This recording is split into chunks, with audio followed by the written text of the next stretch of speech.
자, 찬송가 290장 찬송하겠습니다. 290장입니다. 290장.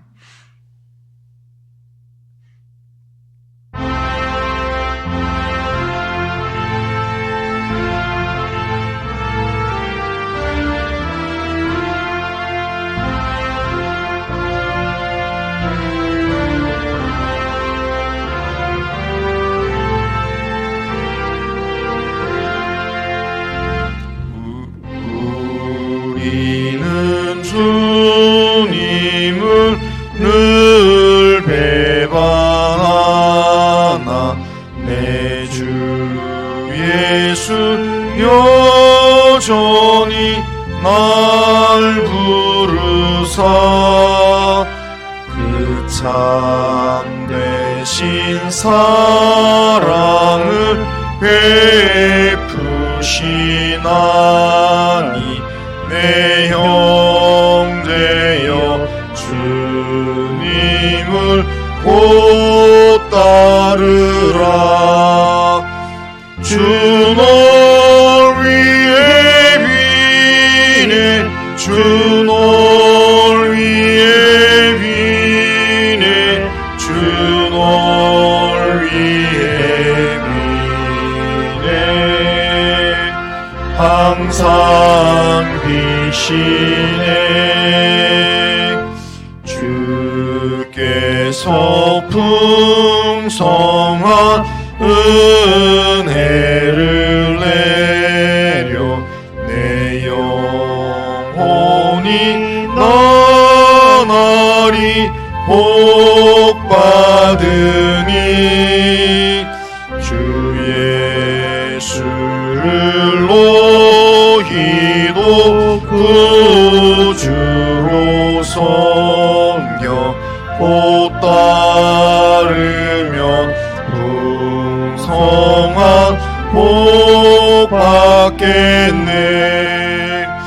주 널 위해 비네 주 널 위해 비네 주 널 위해 비네 항상 비시네.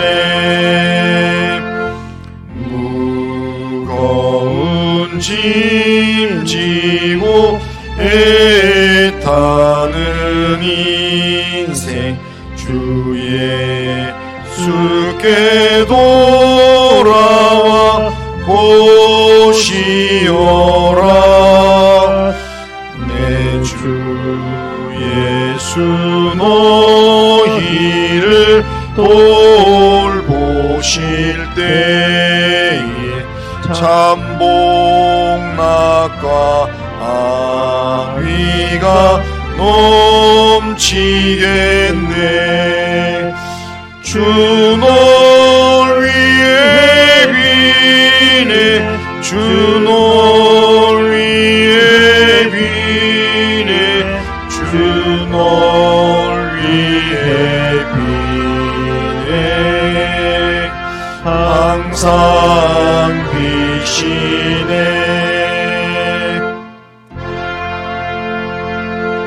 자, 신앙 고백합니다. 나는 전능하신 아버지 하나님 천지의 창조주를 믿습니다. 나는 그의 유일하신 아들 우리 주 예수 그리스도를 믿습니다. 그는 성령으로 잉태되어 동정녀 마리아에게서 나시고 본디오 빌라도에게 고난을 받았사 십자가에 못 박혀 죽으시고 장사된 지 사흘 만에 죽은 자 가운데서 다시 살아나셨으며 하늘에 오르시어 전능하신 아버지 하나님 우편에 앉아 계시다가 거기로부터 살아있는 자와 죽은 자를 심판하러 오십니다. 나는 성령을 믿으며 거룩한 공교회와 성도의 교제와 죄를 용서받는 것과 몸의 부활과 영생을 믿습니다. 아멘. 자, 하나님 말씀은 누가복음 22장 1절에서 13절까지만 보겠습니다. 누가복음 22장 1절에서 13절.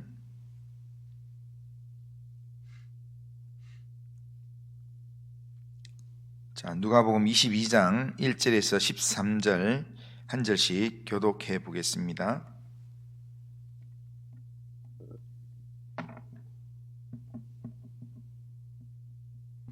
자, 교독하겠습니다. 유월절이라 하는 무교절이 다가오매 대제사장들과 서기관들이 예수를 무슨 방도로 죽일까 궁리하니 이는 그들이 백성을 두려워함이더라. 12 중에 하나인 가룟인이라 부르는 유다에게 사탄이 들어가니 이에 유다가 대제사장들과 성전 경비대장들에게 가서 예수를 넘겨줄 방도를 의논하매 그들이 기뻐하여 돈을 주기로 언약하는지라. 유다가 허락하고 예수를 무리가 없을 때에 넘겨줄 기회를 찾더라. 유월절 양을 잡을 무교절 날이 이른지라. 예수께서 베드로와 요한을 보내시며 이르시되 가서 우리를 위하여 유월절을 준비하여 우리로 먹게 하라. 여짜오되 어디서 준비하기를 원하시나이까? 이르시되 보라 너희가 성내로 들어가면 물 한 동이를 가지고 가는 사람을 만나리니 그가 들어가는 집으로 따라 들어가서 그 집 주인에게 이르되 선생님이 내게 하는 말씀이 내가 내 제자들과 함께 유월절을 먹을 객실이 어디 있느냐 하시더라 하라. 그리하면 그가 자리를 마련한 큰 다락방을 보이리니 거기서 준비하라 하시니 같이 읽겠습니다. 그들이 나가 그 하신 말씀대로 만나 유월절을 준비하니라. 아멘. 자, 오늘은 유월절을 준비하는 시기에 대제사장들과 서기관들이 예수님을 죽일 음모를 궁리하고 또 가룟 유다는 스스로 그들을 찾아가서 예수님을 넘겨줄 약속을 하고 거래를 하는 그런 내용입니다. 유월절은 애굽의 종되었던 이스라엘 백성이 그 종의 자리에서 어린 양의 피로 구원을 얻었음을 기념하면서 우리를 죄 가운데서 구원해 주시고 또 종에서 자녀로 삼아 주신 하나님의 은혜에 감사하는 절기가 바로 유월절입니다. 이 유월절에 예수님께서 예루살렘에 올라온 것은 자신이 유월절의 어린 양으로 십자가에 달려 죽으시기 위해서였습니다. 예수님은 말씀에 기록된 대로 모든 구원의 일들을 성취하기 위해서 제자들에게 유월절 보낼 장소를 준비하게 하셨습니다. 예수님은 하나님의 뜻을 이루는 십자가의 길을 걸어가기 위해서 제자들에게 마지막 수업을 하려고 지금 유월절을 준비하고 있습니다. 그리고 또 제자들도 예수님이 명령하신 그런 말씀대로 지금 유월절을 준비하고 있습니다. 그런데 이 유월절을 준비하는 예수님과 제자들의 모습과는 정반대의 모습을 하는 제사장들, 서기관들이 있습니다. 2절에 보면 대제사장들과 서기관들이 예수를 무슨 방도로 죽일까 궁리하니 라고 말씀합니다. 대제사장은 백성과 민족의 죄를 속죄하기 위해서 하나님께 제사를 드리고 또한 민족을 위해서 중보 기도를 드려야 되는 위치에 있는 사람입니다. 그러니까 대제사장이라는 의미 자체가 지금 하나님과 이 죄인 사이에 중보자 역할을 하는 사람이고 제사를 집례하는 그런 사람입니다. 그런데 이런 제사장들이 지금 속죄하고 살리는 일을 궁리하는 게 아니라 구원자로 오신 하나님의 아들 예수님을 죽일 궁리를 하고 있다라는 겁니다. 그리고 서기관들은 그 당시에 하나님의 말씀을 맡은 사람들입니다. 성전에서 하나님의 말씀을 맡고 하나님의 말씀을 대필하고 하나님의 말씀을 연구하는 일을 하는 사람들이 서기관들인데, 그런데 이 서기관들도 하나님의 말씀을 연구하는 게 아니라 예수님을 죽일 일을 연구하고 그렇게 모의하고 있다는 겁니다. 이런 악한 궁리를 하는 이런 상황을 사탄은 절대로 놓치지 않습니다. 이 기회를 활용하여 사탄은 결국 예수님을 로마의 권력의 손에 잡혀 죽게 한다는 겁니다. 이 대제사장들은 실제로는 정치적으로는 로마와 같이 할 수 없는 사람들입니다. 로마를 굉장히 싫어하는, 로마의 압제로부터 빨리 구원받아야 된다라고 생각하는 사람들이 제사장들이었습니다. 그런데 이 제사장들이 결국에는 예수님을 죽일 생각을 하니까 그 생각을 이루기 위해서 지금 로마와도 손을 잡아서 결국 로마의 권력의 손에 이용해서, 권력을 이용해서 결국 예수님을 죽이게 된다는 겁니다. 그런데 이런 이 대제사장과 서기관들의 이런 계획을 이루는 일에 사단이 가만히 있지 않습니다. 사단이 그 일을 할 수 있도록 하나님께서 이 사단이 예수님의 제자 중에 한 사람인 가룟 유다를 사용한다는 겁니다. 사단은 예수님의 제자였던 가룟 유다에게 들어가서 그의 마음을 이용하고 그를 통해서 역사를 한다는 겁니다. 가룟 유다는 예수님의 명령을 받았던 두 제자 베드로와 요한이 지금 예수님 명령을 따라서 유월절을 준비하고 있는 바로 그 순간에 지금 가룟 유다는 어떻게 하면 예수님을 대제사장들과 서기관들에 넘길까, 이걸 지금 마음에 품고 예수님을 그들에게 넘겨줄 계획을 지금 유월절에 그는 하고 있습니다. 그렇게 해서 결국 사단의 결정적인 도구로 사용되었다는 겁니다. 자, 그렇다면 가룟 유다가 이렇게 사단의 도구로 쓰임 받을 수밖에 없었던 이유가 뭘까? 예수님을 따르던 제자였는데 예수님을 따르던 제자가 이렇게 사단의 도구로 쓰임 받았던 이유가 뭔가를 보면 그 이유는 이 유다가 먼저는 악한 일을 도모하는 대제사장들과 서기관들이 모여하는 곳에 들어갔기 때문에 일을 하게 된다는 겁니다. 그러니까 그들이 모여있는 장소에 들어가서 그들과 함께 의논하는 중에 이 사단이 역사한다는 겁니다. 여기 4절에 보면 유다가 대제사장들과 성전 경비대장에게 가서 이렇게 합니다. 사람은 어떤 사람을 만나서 어떤 교제를 하느냐, 이것이 그 삶을 어떻게 살게 하느냐를 결정한다는 겁니다. 그러니까 어떤 사람을 만나서 어떤 교제를 하느냐에 따라서 그 사람 인생이 달라질 수 있다는 겁니다. 디모데는 헬라인의 아버지 헬라인을 두고 그렇게 살았던 그런 청년이었지만 그가 바울을 만나서 바울과 함께 그렇게 바울의 사역에 따라다니면서 함께 교제하다 보니까 결국에는 기독교 최초의 감독이 되는 그런 삶을 살았습니다. 그런데 이 가룟 유다가 예수님의 원수들에게 들어가서 예수님의 죽일 그런 의논을 하는 그 자리에 동참하기 시작하니까 예수님과 원수되는 삶을 결국에는 살게 된다는 겁니다.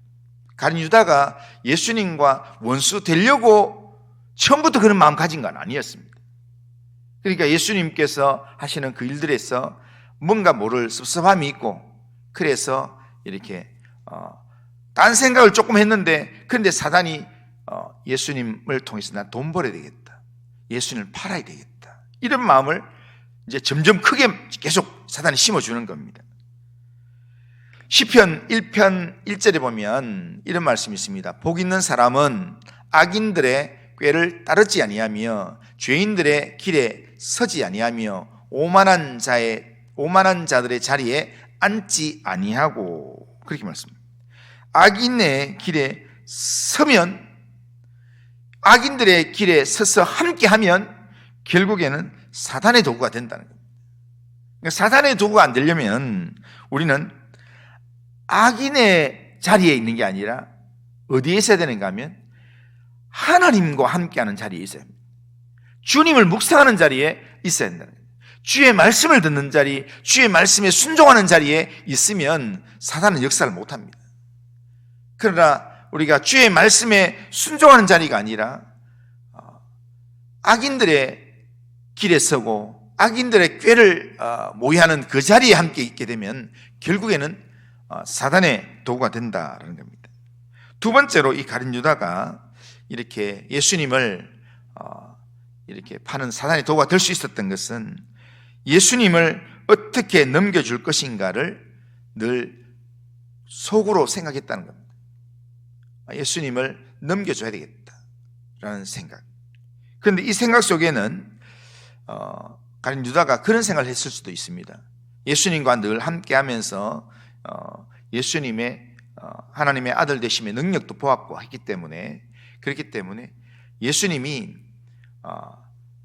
또 예루살렘으로 가면 잡힌다고 하니까 이 붙잡히는 자리로 예수님을 몰아넣으면 예수님의 하나님의 아들 되심의 능력을 더 분명하게 드러낼 수 있다. 그런 생각을 했을 수도 있습니다. 그런데 뭐 어떤 생각을 했든지 간에 4절 하반절에 보면 유다가 예수를 넘겨줄 방도를 의논하며 이렇게 말합니다. 그러니까 이 말은 예수님을 죽이려는 일에 같이 의논을 했다 이 말입니다. 그러니까 사탄이 원하는 일, 사탄이 기뻐하는 일, 그 일에 지금 동참을 한 것입니다. 그래서 5절에 보면 그러니까 유다가 이렇게 하고 나니까 이 대제사장과 서기관들이 기뻐하고 돈을 주기로 언약하니라 그렇게 말합니다. 그런데 실제로 여기 앞에 기뻐한다는 것은 대제사장과 서기관들이 기뻐하지만 실제로 누가 기뻐하는 거냐면 사단이 기뻐하는 겁니다. 그러니까 사단이 원하는 자리에 우리가 나아가게 되면 사단이 굉장히 좋아합니다. 그 대신에 반대로 이야기하면 주님이 눈물을 흘리신다는 거예요. 그리고 이 가룟 유다가 지금 사단의 도구가 될 수밖에 없었던 근본적인 이유는 뭐냐면 돈을 좋아했기 때문입니다. 그들이 유다에게 돈을 건네주었던 것은 유다가 좋아했던 것이 돈이었기 때문에, 그래서 돈으로 유다에게 주면서 예수님을 넘길 그런 기회를 약속받은 것입니다. 유다가 사단에게 돈 좋아하는 사람이라는 것을 노출시켰다는 겁니다. 성경에 보면 이 가룟 유다를 설명하면서 뭐라고 표현하냐면 그는 돈 괴를 맡은 자라 이렇게 얘기합니다. 그러니까 제자 12명 중에서 제일 계산이 빠른 사람이 가룟 유다입니다. 다른 사람들은 대부분 다가 예수님의 제자 중에 대부분 다른 사람들은 다 뭐냐면 그 어부들이었습니다. 그런데 세리마태가 세관에 앉아 있는 사람이었고, 그리고 가룟 유다는 이 북부 사람이 아니라 이 지역이 좀 다른 사람이었죠. 그래서 이름을 붙일 때 가룟인 유다라고 그렇게 붙이는 겁니다. 그러니까 이 출신도 좀 다르고, 그리고 이 자기가 자라왔던 이런 이 공부 배경도 좀 다른 겁니다. 다른 제자들보다 계산도 빠르고 이렇게 하니까 이 12명의 제자들 사도들이 예수님과 함께 지낼 때에 그때 이 재정 부분을 누구한테 맡겼는가? 계산이 빠른 가룟 유다한테 맡겼습니다. 그런데 이 가룟 유다가 이 예수님과 함께하는 이 12명의 제자들 모임에 돈꾀를 맡으면서, 그러면서 거기에서 자기한테 돈을 맡기면 일부를 자기 걸로 챙겼습니다. 그러다 보니까 마리아가 향유를 깨트렸을 때 그때 제일 아쉬워했던 사람이 가룟 유다였습니다. 그래서 마리아를 찾아가서 이걸 팔아가지고 예수님 말씀대로 가난한 자에게 나눠주면 예수님이 얼마나 기뻐할 건데 이걸 왜 깨트려가지고 이렇게 허비하냐 하면서 야단쳤던 사람이 바로 가룟 유다였습니다. 그런데 성경은 그 유다의 그렇게 말하는 이유를 어떻게 설명했는가 하면 그가 돈꾀를 맡았습니다, 이렇게 얘기합니다. 그러니까 돈을 좋아하는 사람이라는 것이 사단에게 딱 이렇게 드러나니까 사단은 우리가 좋아하는 그 내용을 절대로 놓치지 않습니다. 그러니까 돈을 좋아하는 사람한테는 돈으로 유혹을 해온다는 겁니다. 이걸 통해서 내가 돈을 벌 수 있겠다, 이런 생각으로 그렇게 해서 결국 이 돈 욕심 때문에 결국 예수님을 팔았다는 겁니다. 그런데 예수님이 돈 은전 30에 예수님 팔고 그리고 받고, 그리고 예수님은 하나님의 아들이시기 때문에 결국 잡혀가도 결국에는 하나님의 아들의 능력으로 그렇게 나올 줄 알았는데 십자가에 달려 죽으시는 모습을 보고는 이 가룟 유다가 내가 잘못했구나, 내가 은전 30에 내 스승을 팔았구나 라는 그 죄책감에 결국 그 돈을 다시 제사장한테 던져주고 자기는 목매어 자살하게 되는 겁니다. 사단이 우리를 파고드는 방법은요, 우리가 좋아하는 그 길을 파고드는 겁니다. 그러니까 우리를 파고들지 못하도록 사단을 막는 방법은 우리는 우리가 좋아하는 그것을 추구하는 게 아니라 우리는 누구를 좋아해야 되냐면 우리는 예수님을 좋아해야 되고 예수님과 관계된 그 일들을 좋아해야 돼요. 예수님의 말씀을 좋아해야 되고 주님께서 우리에게 말씀하신 그런 삶을 좋아해야 합니다. 예수님을 좋아하고 예수님을 의지하는 것을 우리가 좋아해야 합니다. 가룟 유다가 유월절 준비하면서 돈벌이를 찾았지만 그것이 결국에는 구원자 예수님을 배반하는 일이 되었고 자기 영혼을 팔아먹는 일이 되었습니다. 유월절은 주님이 우리에게 구원의 길을 분명하게 보여주는 그런 절기입니다. 이 유월절 절기에 교회는 뭘 하느냐면 유월절에 어린 양으로 오신 예수님을 기념하는 성찬 예식을 거행하게 됩니다. 이것을 통해서 우리가 주님을 좀 더 가까이 다가가게 되고 주님의 십자가의 은혜를 우리가 묵상하는 그런 묵상의 시간들을 가지면서 하나님의 우리를 향한 구원의 은혜를 생각하고 또한 하나님의 뜻을 생각하고 하나님께 더 가까이 가려고 몸부림치는 그런 절기로 우리가 보내는 겁니다. 그런데 이 유월절을 유월절을 맞이하는 중에 예수님은 어린 양으로서 지금 우리에게 구원의 이 제물이 되기 위해서 제자들에게 가르쳐주고 또 우리에게 다가오시면서 이것은 너희를 위해서 찢기는 내 몸이다, 이것은 너희를 위해서 흘리는 나의 피다, 이렇게 이야기하시면서 유월절에 구원자로 주님은 우리에게 구원의 은혜를 주시려고 하는데, 그런데 제자들도 그 일에 맞춰서 준비하는데, 그런데 그 예수님의 그런 마음을 전혀 모르고 오히려 이 예수님을 통해서 내가 어떻게 하면 덕볼까, 어떻게 하면 내 자리를 지킬까, 어떻게 하면 내 이익을 볼 수 있을까, 이렇게 생각한다면 그것은 주님과는 동상이몽입니다. 오늘 낮 예배 시간에 성찬 예식이 있을 건데요, 성찬 예식은 유월절에 어린 양으로 오신 예수님을 기념하는 절기입니다. 이 성찬 예식을 통해서 우리는 성찬 예식에 우리가 온전히 참여하게 되면 우리가 말씀을 한 10편이나 100편 듣는 것보다도 훨씬 더 큰 은혜를 경험할 수 있습니다. 그런 측면에서 우리는 오늘 성찬 예식 참여하면서 이 성찬 예식에서 나의 죄사함의 구원자로 오신 예수님을 묵상하는데 떡을 보면서도 주님을 생각하고 잔을 받으면서도 주님을 생각하면서 오늘 예배 가운데 나를 위해서 구원자로 오신 예수님을 묵상하는 그런 성찬식으로 우리가 예배를 드린다면 오늘 예배가 우리 인생에 정말 내 영혼에 큰 위로를 주고 영적인 은혜를 주는, 주님과 내가 연합하는 그런 신비적인 연합이 이루어지는 그런 예배가 될 것입니다.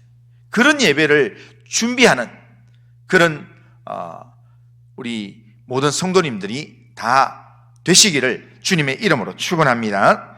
기도합니다. 거룩하신 하나님 아버지, 오늘도 주일 준비하는 하나님 아버지, 우리의 마음에 하나님 주일 예배 가운데 나오는 예배로 나오는 우리의 마음을 하나님께서 붙들어 주셔서 정말 주님이 원하시는 그런, 주님 기뻐하시는 그런 마음으로 주일 예배를 잘 준비하게 하시고, 정말 오늘 특별히 성찬 예식이 있는데 6월절 준비했던 예수님과 제자들처럼 하나님 성찬 예식을 잘 준비해서 정말 주의 살과 피를 기념하는 예식 가운데서 주님이 내 안에, 내가 주님 안에 있는 신비한 연합을 하나님 경험하도록 인도하여 주시옵소서. 오늘 예배 가운데 주님이 함께해 주시옵기를 원하고 예수님의 이름으로 기도드리옵나이다. 아멘. 하늘에 계신 우리 아버지여, 이름이 거룩히 여김을 받으시오며 나라가 임하시오며 뜻이 하늘에서 이루어진 것 같이 땅에서도 이루어지이다. 오늘 우리에게 일용할 양식을 주시옵고 우리가 우리에게 죄 지은 자를 사해 준 것 같이 우리 죄를 사해 주시옵고 우리를 시험에 들게 하지 마시옵고 다만 악에서 구하시옵소서. 되게 나라와 권세와 영광이 아버지께 영원히 싸움나이다. 아멘.